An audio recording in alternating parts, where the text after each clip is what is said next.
Bismillahirrahmanirrahim. Assalamualaikum warahmatullahi wabarakatuh. Perkenalkan, nama saya Ruslan bin Ma'mun, kelas A21. Dalam kesempatan pada hari ini, saya akan membacakan tentang Islamisasi di Cirebon. Berbicara tentang Islamisasi di Cirebon, tidak terlepas daripada keberhasilan seorang wali Allah yang bernama Sunan Gunung Jati. Riwayat Sunan Gunung Jati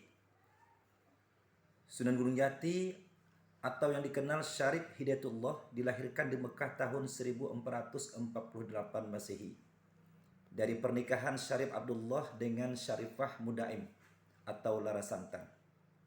Dalam silsilah Sunan Gunung Jati menunjukkan adanya keturunan langsung antara beliau dengan Nabi Muhammad SAW.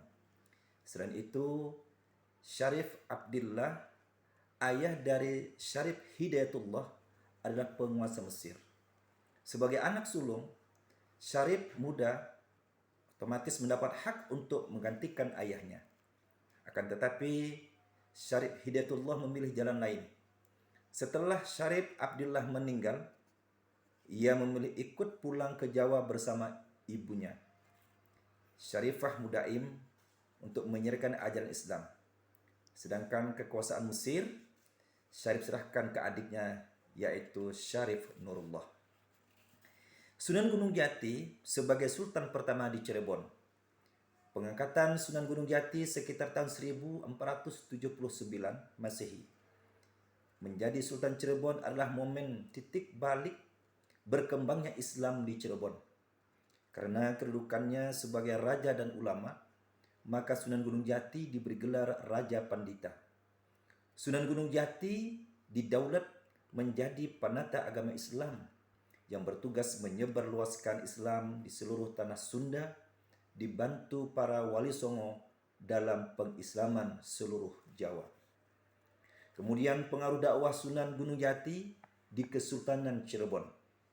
Pada masa pemerintahan Sunan Gunung Jati selama 89 tahun, banyak perubahan kebijakan yang menyangkut agama, sosial, politik, dan budaya, serta merasakan berbagai situasi dari mulai masa-masa sulit hingga kejayaan dan kewibawaan.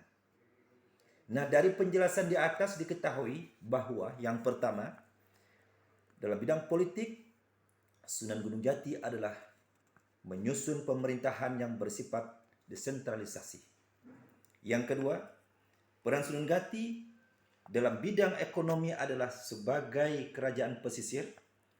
Perkembangan Kesultanan Cirebon dipengaruhi oleh pembangunan sarana prasarana pendukung, perluasan dalam Agung Pakungwati, pendirian Masjid Agung Sang Cipta Rasa, hingga dibangunnya sarana jalan yang mendukung perdagangan di Kesultanan Cirebon. Terlebih ketika Sunan Gunung Jati memperluas pelabuhan Muara Jati, banyak pedagang asing terutama dari Tiongkok yang melakukan perdagangan di Cirebon.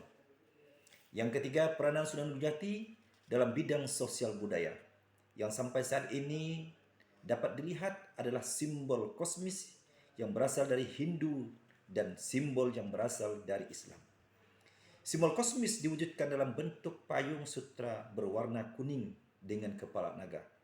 Menggambarkan payung kuning berkepala naga merupakan simbol kosmis yang menggambarkan perlindungan raja kepada rakyatnya. Simbol yang berasal dari Islam dalam buku Sunan Gunung Jati dijelaskan terbentuk dalam berbagai cara yang menggambarkan tahapan hidup manusia mencapai Tuhan, yaitu syariat, tarekat, makrifat, dan hakikat. Kemudian Cirebon sepeninggal Sunan Gunung Jati. Sunan Gunung Jati wafat dalam usia 120 tahun, yaitu 1448 sampai 1568 Masehi. Dimakamkan di Giri Nur Cipta Rengga, Komplek Astana Gunung Sembung, sekitar 5 km arah utara kota Cirebon. Setelah 89 tahun berkhidmat membangun kerajaan Cirebon yang berdaulat dan berwibawa. Sepeninggal Sunan Gunung Jati, keturunannya kemudian melanjutkan pemerintahan di Kesultanan Cirebon. pengislaman yang dilakukan Sunan Gunung Jati di Cirebon hingga Banten mengidentifikasikan adanya toleransi dari Sunan untuk menghargai kebudayaan Hindu sehingga lebih mudah dijalani masyarakat pada masa transisi. Sekian, terima kasih.